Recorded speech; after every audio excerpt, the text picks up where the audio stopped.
your nation, your province, your southern Alberta.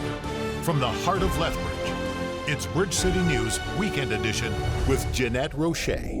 Hi, thanks for joining us for a look at what made headlines this past week. A criminal investigation is underway of the former management and board in the Lethbridge and District exhibition. The summary report of the LDE conducted by Deloitte has been handed over to the Economics Crime Unit of the Lethbridge Police Service. The report reveals significant issues involving the planning, execution, governance, use of funds, and council communication by LDE throughout the process of the construction and opening of the Agri-Food Hub and Trade Center. City Manager Lloyd Brierley says the report highlights a serious mismanagement of funds to the tune of $32 million of additional capital expenditures. Deloitte's report details a serious level of mismanagement of the more than $70 million in public funding provided to LDE by the province of Alberta, the City of Lethbridge, Lethbridge County, and the federal government.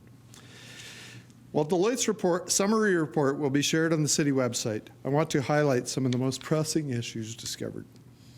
It is now clear that the information shared with Council at the early stages of project planning and decision-making was incomplete. Expenses filed by both the CEO and board members indicated that money was spent on items such as gifts, luxury hotels, event tickets, alcohol at private functions, car washes, televisions, and other various forms of entertainment. Without itemized receipts, it's difficult to determine if these expenses were incurred for a valid business purpose. Items purchased for the Agri-Food Hub and Trade Center were sometimes lavish. Following this disturbing report, Council is being recommended to increase property taxes to reduce the $17 million loan the LDE is facing, which will rise to $35 million with interest over the course of 30 years. Closing the facility in 2025 is an option, but would cost $4.1 million, and officials say it would provide no community benefit compared to the same cost it would take to run the facility with economic benefits involved. City officials say we are looking at a property tax increase from 5.1% to 7.34%, but will discuss options in their next meeting December the 10th. Close to 2,000 residents in the Crow's Nest Pass in Alberta took part in a vote to determine whether or not the municipality would support the Grassy Mountain coal mining project. The vote passed with 71.7% of residents being in favor of the project. While the referendum won't influence the decision of the project moving forward, the municipality will now take steps to promote it on behalf of the residents. BCN's Landon Hickok spoke with the Crow's Nest Pass Mayor Blair Painter, who listed all the economic benefits he says the coal mine would bring to his community. If this project is to move ahead, it's a big deal for the Crow's Nest Pass. Potential for 300-ish employees for the project, 25-plus year lifespan. And then when it's completed, there will be a reclamation so that we can fix that area just north of us. That presently has been left in not such a great condition. It is category 4 land, not pristine mountaintop that has been out there in the press. It will increase our tax base, which will reduce the burden on our residents tax-wise. Not all are happy with the results of the referendum. David Thomas, who is with Crow's Nest Headwaters, says the fight against the potential coal mine for his region is far from over. There's no way that a small group of people in a referendum in Crow's Nest Pass should determine the fate of the Crow's Nest headwaters and the river that flows east out of the mountains. That's everybody's water. There is another candidate who put his name forward trying to secure the seat in Lethbridge West left vacant when the NDP's Shannon Phillips resigned last July. That person is the Alberta Party's Leighton Viverka. Viverka is going up against the UCP's John Middleton Hope and NDP's Rob Miyashiro. Middleton Hope is a former Lethbridge Police Chief and City Councillor, and Miyashiro also used to sit as a councillor at Lethbridge City Hall. Viverka is a power engineer engineer who has lived in Lethbridge for over 10 years. He says it's unlikely that he will win, but says a vote for him is sending a strong message to both the Danielle Smith government and the official opposition. That by-election for Lethbridge West is set for December 18th. We need to take a quick break, but when we return, the Canada Post strike lingers on and the GST break passes in the House. All that and more. Don't go away.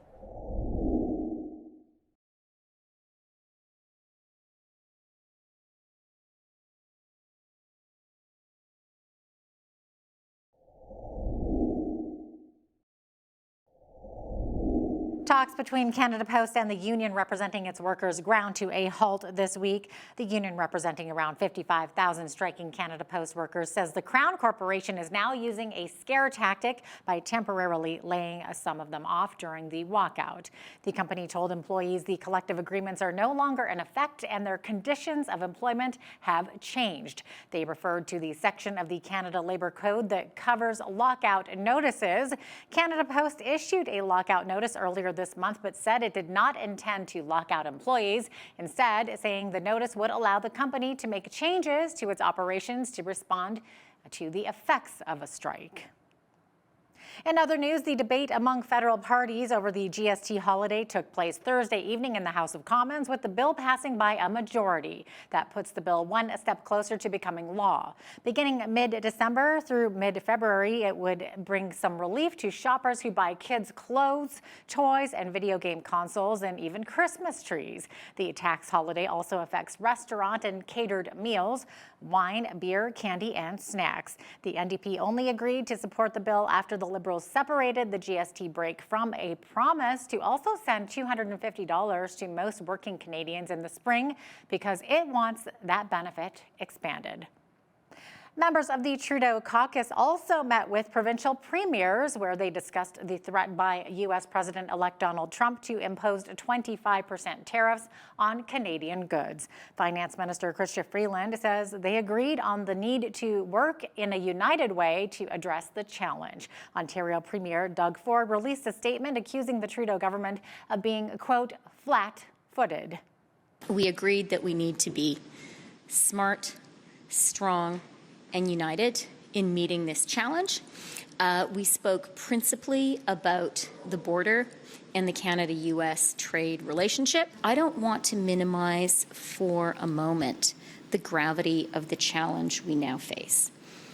But I also think it is important for us as Canadians to have confidence in ourselves, to recognize the strengths our country has, to recognize that certainly we depend on the United States, but the United States also depends on us.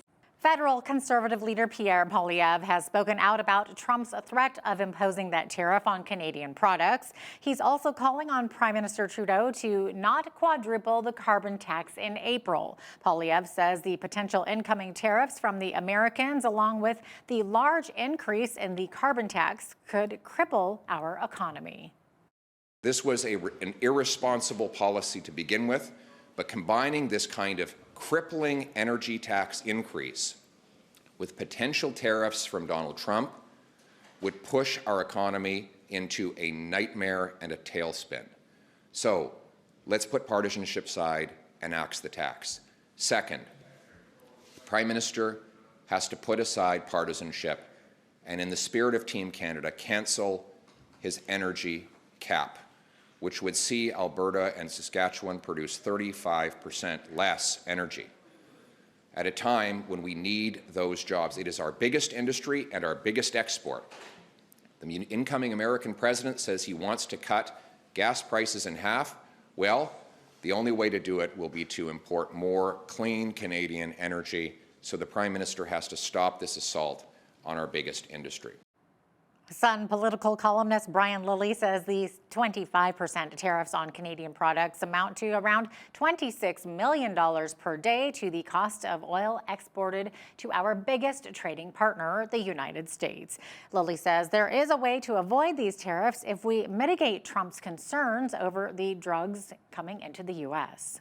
On the drugs issue, he specifically mentioned fentanyl. We're not a major fentanyl producer, but there was that story about the super lab in BC just a couple of weeks ago. He will definitely have seen that. We've got to make sure he also sees stories like the big bust in October with the former Canadian snowboarder at the center of it. That was a drug transaction network that spread from Mexico to California to the US Midwest to Alberta to Ontario.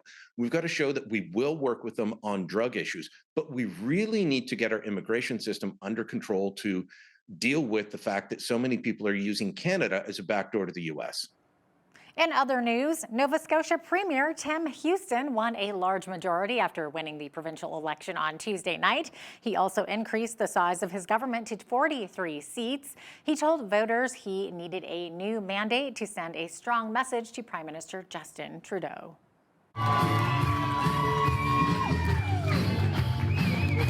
Make it happen was never meant just to be about winning another mandate. Make it happen is about what we do with that mandate. And I want to tell you and your family that we will make a lot happen with this mandate, because that's what you have a right to expect. You and your family are counting on us to stand up for you, and we will. The message that Nova Scotians delivered loud and clear, and the message that I received: stick to one agenda. And we have one agenda, and that's you, Nova Scotians. That's where our focus will always be. My promise to you is I will give you every single thing I have. I am going to work hard to do more and go faster. And I will always, every single day, be proud to be Nova Scotian, just like you are. Montreal Mayor Valerie Plante says she is proud of the work of Montreal police in the wake of the recent pro-Palestinian and anti-NATO protests that turned violent. She says, quote, professional vandals are behind the hijacking of the event, but adds that non-violent protests are still part of a healthy democracy.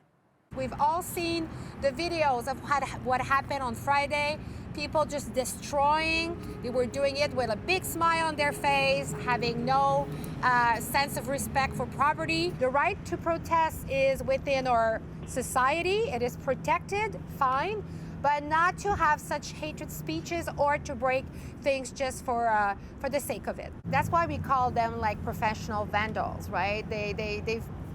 That's one way of, for some people to get, I don't even know if it's getting their voice heard. I think it's just using a cause to break things. And again, I want to say, even to put people's security at risk. And to me, this is not what, protesting is protected, is a sign of a great democracy, and it's protected by law, and it's a good thing.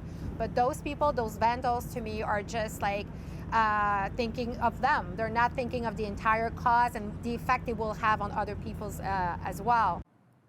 In related news, Prime Minister Justin Trudeau condemned the violence at the high-level summit during his address at the 70th annual session of the NATO Parliamentary Assembly in Montreal on Monday. He also says Canada must continue to support Ukraine in its war with Russia. If Russia succeeds in gaining an inch of territory in Ukraine because of their illegal invasion, countries around the world will look at their historical grievances around a border, will look at the fact that perhaps they have a slightly larger military than their neighbor, and wonder if it isn't time now to redraw lines on a map.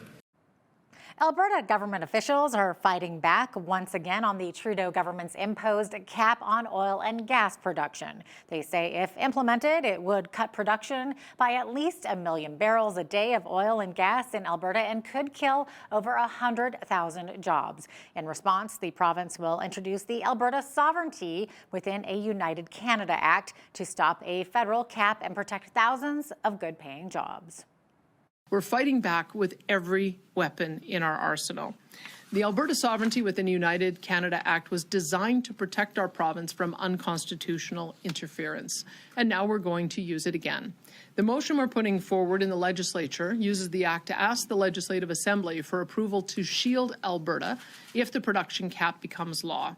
These actions could include an immediate constitutional challenge in the courts, a ban on provincial bodies enforcing the cap, labeling oil and gas production facilities as essential infrastructure subject to the Alberta Critical Infrastructure Defence Act, prohibiting the entry of all individuals into these facilities except those licensed to enter by the Alberta government, and declaring all information related to greenhouse gases at these facilities to be owned by Alberta's government, with data reported or disclosed at our discretion. Federal Environment Minister Stephen Guilbeault says Alberta Premier Danielle Smith is being, quote, highly irresponsible. He says Smith's pledge to make greenhouse gas emissions data the property of the province could lead to oil and gas companies breaking federal laws if they stop reporting information. Smith's plan is one of a number of steps she says the UCP will take to challenge Ottawa's proposed emissions cap if it came into effect. Representatives with the oil and gas sector say while they applaud Smith sticking up for them, they were not consulted before Premier Smith announced her plans. Our legislative reporter Tyler Dawson says Premier Smith and her party are taking a very strong line in protecting the oil sands in Fort McMurray under the Alberta Sovereignty Act, which many would argue is a strong economic driver for the province and country. Dawson explains how it would work. With BCN's Hal Roberts, they also discuss the latest by-election in the province. One of the things with the Sovereignty Act when it was first introduced, when it was invoked last year around this time on the clean electricity regulations, was really the question of what it would do, what it could do. Of course, Alberta cannot opt out of federal laws, for example. So the realities of the Sovereignty Act's applicability has sort of been, I think, narrowed a little bit from when it was first proposed. But what we saw on Tuesday was probably one of the more robust responses that could have been imagined under the Sovereignty Act. And it was quite interesting because one of them refers to the Critical Infrastructure Defence Act, which people may remember from back in, I think it was 2020 or 2021, when there were a lot of rail blockade protests. It was also used during the COVID era to disperse protests around hospitals, things like that. So oil and gas facilities are going to get protection under that. There will also be a restriction on any federal officials entering any oil and gas facility without prior provincial approval.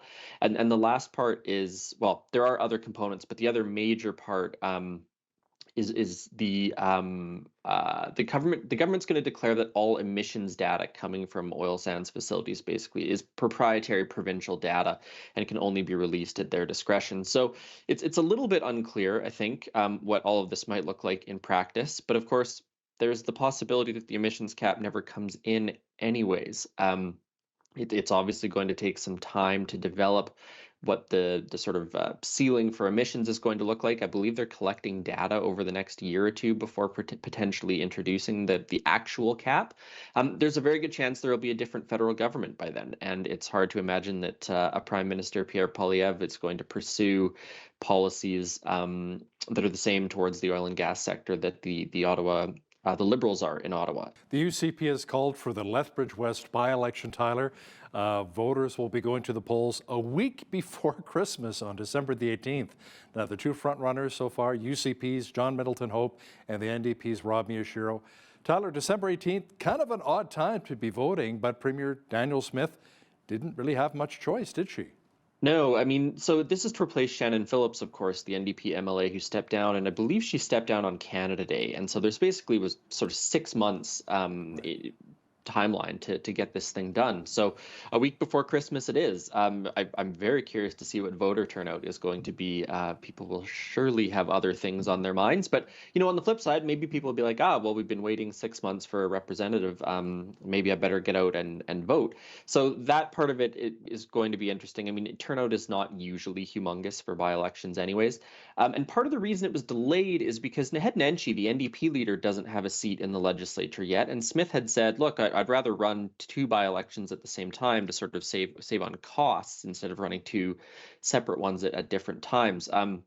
He's not shown any particular inclination. He doesn't seem to be in a hurry, at any rate, to get into the legislature. So that's sort of, I think, why it ended up waiting as long as it did. Now, the other thing, of course, which I think we've talked about before, is that this is really going to be the first electoral test of Nenshi's NDP. He became leader back in the late spring, early summer. There hasn't been a by-election since then. There hasn't been any real test of his party. So it'll be quite interesting to see how they perform, if they can hold on to this NDP seat that it has been since, I think, 2015. And of course, this will be a little bit of a referendum in some way on the performance of Danielle Smith's government, whether or not people like the track that her folks are on right now. So an odd time, possibly not massive voter turnout, but I think we'll be able to draw a few conclusions from this regardless of what ends up happening. Alberta's official opposition is speaking out against the United Conservative Party members giving themselves a $270 increase to the MLA accommodations allowance. That raises it 14% from $1,930 a month to just over $2,200. NDP MLA Christina Gray says with so many Albertans struggling financially right now, it was poor timing for the UCP to give themselves a raise.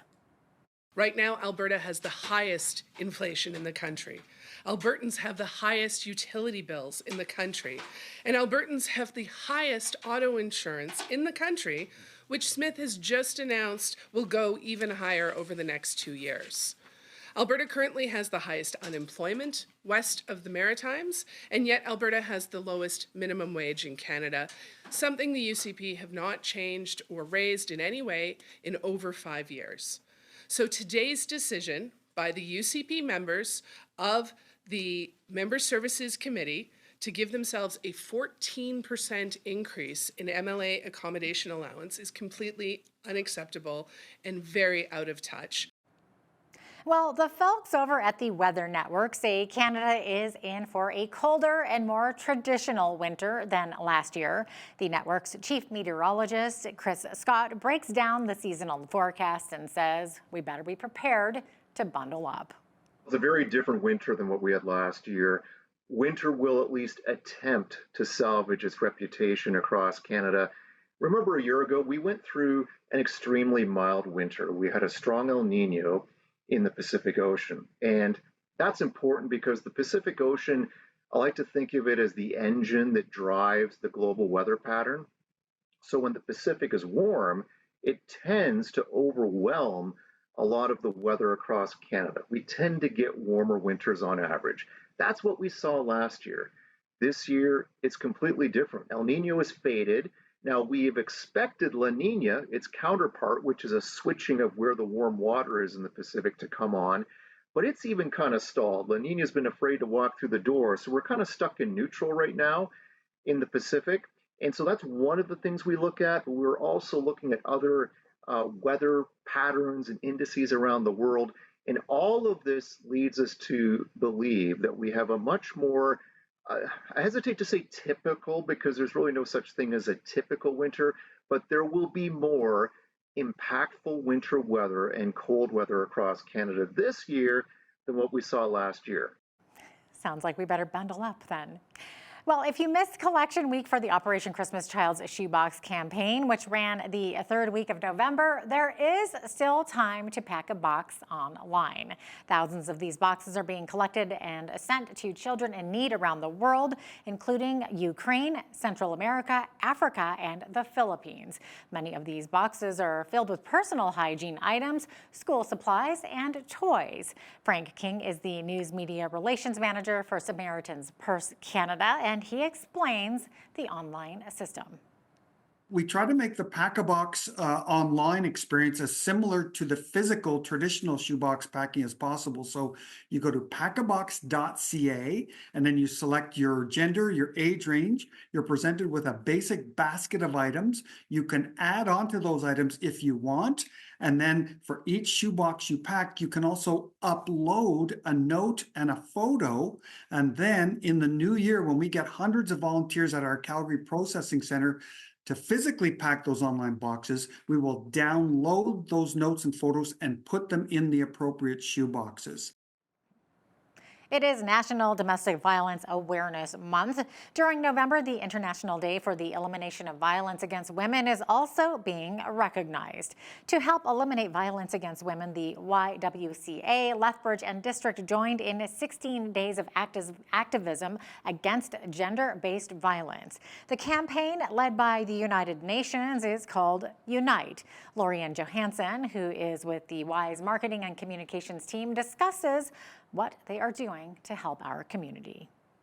Part of the things that happened in November is the beginning of the 16 days of activism, which began yesterday, and that culminates on the 10th of December. And there are a few organizations throughout Lethbridge that are hosting ceremonies and events and informational booths and educational sessions. The Polytechnic and the university both are having us in 2 different tabling events and ceremonies throughout these 16 days. In 2022, the YWCA's crisis line, which operates 24/7, 365, answered over 2,300 crisis calls. Numbers for 23 and 24 are not going any lower. Very important for the community at large to continue the work and the awareness. Statistics and studies show that approximately 2 out of every 5 women has been affected by domestic violence. Approximately 80% of family or domestic violence incidents don't get reported. As the YWCA, we will be here to continue to support those in our community that need our services. And in turn, we welcome and are grateful for every ounce of community support that we receive in order to continue our work. According to the United Nations, last year, over 51,000 women were killed by the hands of their partners or family members. That means 1 woman was killed every 10 minutes. Wow. Well, Canada's largest Indigenous reservation located in southern Alberta has a newly elected chief and council. The Blood Tribes general election wrapped up Wednesday. 10 people were in the running to become chief, while 59 were in the running for council. Traveler Plaited Hair is the projected winner, securing just over 22% of the 3,446 votes, the highest percentage out of the candidates. 12 people will be joining council on top of 4 incumbents. Electors cast their ballots in Lethbridge, Standoff, Moses Lake, and Calgary. Coming up, as cooler temperatures are now upon us, many Albertans are looking for ways to save money on their power bill. Nathan Neudorf, Alberta Minister of Affordability and Utilities, gives some advice on finding cheaper electricity rates. Catch the full interview after the break, or if you're watching us online, you can find that full interview on our website. We're really excited about its potential. We're working through some of the cost implications and transportation challenges, but it is a growing industry expected to be over $11 trillion worldwide.